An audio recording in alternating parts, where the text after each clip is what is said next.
नमस्कार दोस्तों, मैं निखिल भारद्वाज स्वागत करता हूं आपका अपने इस रियल एस्टेट शो में, जहां पर हम बात करते हैं रियल एस्टेट से जुड़ी टेक्निकलिटी, लीगलिटी और कमर्शियल एस्पेक्ट्स के बारे में। आज मैं आपको बताने वाला हूं वो 5 फैक्टर जो मदद करते हैं आपकी अगली प्रॉपर्टी खरीद फरोख्त में और जो डिसाइड करते हैं आपके प्रॉपर्टी रेट और प्रॉपर्टी एस्केलेशंस को over the period of time. जुड़े रहिए हमारे साथ, जारी करते हैं ये एक इन्फॉर्मेटिव सफर जो आपको बताएगा रियल एस्टेट से जुड़ी कुछ जानकारियां। धन्यवाद। Local infrastructure is one of the key factor that defines and decides your property factor। अगर हम बात करें, जैसे ये एक अंडरपास यहाँ पर एक सेक्टर में बना हुआ है, जिसकी वजह से प्रॉपर्टी के जो रेट्स हैं उसमें यहाँ पर एस्केलेशन हुआ। करीब 30 से 35% का प्रॉपर्टी एस्केलेशन यहाँ पर लोकल इंफ्रास्ट्रक्चर डेवलप होने के बाद आपको देखने के लिए मिलता है। दूसरा फैक्टर जो मैं आज आपको बताने वाला हूँ वो है मेट्रो स्टेशन, या फिर आपके घर के आसपास डेवलप होते हुए अब ये चौड़ी सड़कें और ये national highways. This infrastructure also brings in the value to your property।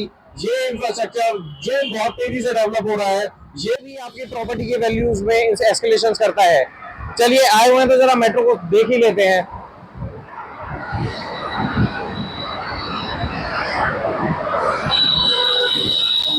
वो है ये infrastructure, this kind of infrastructure which actually brings in lots of value to your real estate property। आप अगली बार अगर कोई भी अपना घर ले रहे हैं तो आपकी लोकेलिटी, आपकी सोसाइटी, उसके पास आप देखिए कि कैसे अप्रोच रोड्स बन रही हैं, कौन सा इंफ्रास्ट्रक्चर आपके घर के पास डेवलप हो रहा है।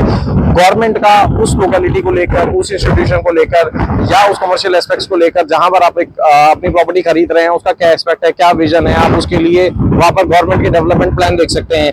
इस तरह के infrastructure definitely is going to boost your property like anything. इसका आपको जो प्रॉपर्टी एस्केलेशन है, जैसे ही ये इंफ्रास्ट्रक्चर कंप्लीट हो जाते हैं, आपको 30% 35% एनी टाइम एप्रिसिएशन आपको यहाँ पर मिलता है।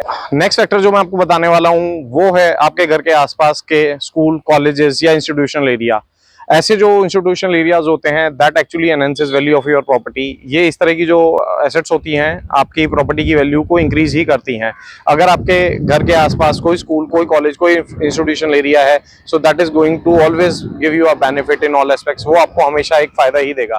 हॉस्पिटल्स, कॉलेजेस, इंस्टीट्यूशनल एरिया, जैसे कि मैं बार बार कहता हूँ, किसी भी तरह की इमरजेंसी सर्विसेज, किसी भी तरह की डे टू डे रूटीन और आपकी लाइफ की services, that always brings value to your assets. अगर आपके घर के पास इमरजेंसी सर्विसेज होती हैं, हॉस्पिटल्स या म्युनिसिपैलिटी ऑफिसेज या फिर एडमिनिस्ट्रेटिव ऑफिसेज, तो ये सारी जो प्रॉपर्टीज होती हैं, ये जो सारे इंस्टीट्यूट्स होते हैं, ये आपकी प्रॉपर्टी की वैल्यू को हमेशा एनहांस करते हैं।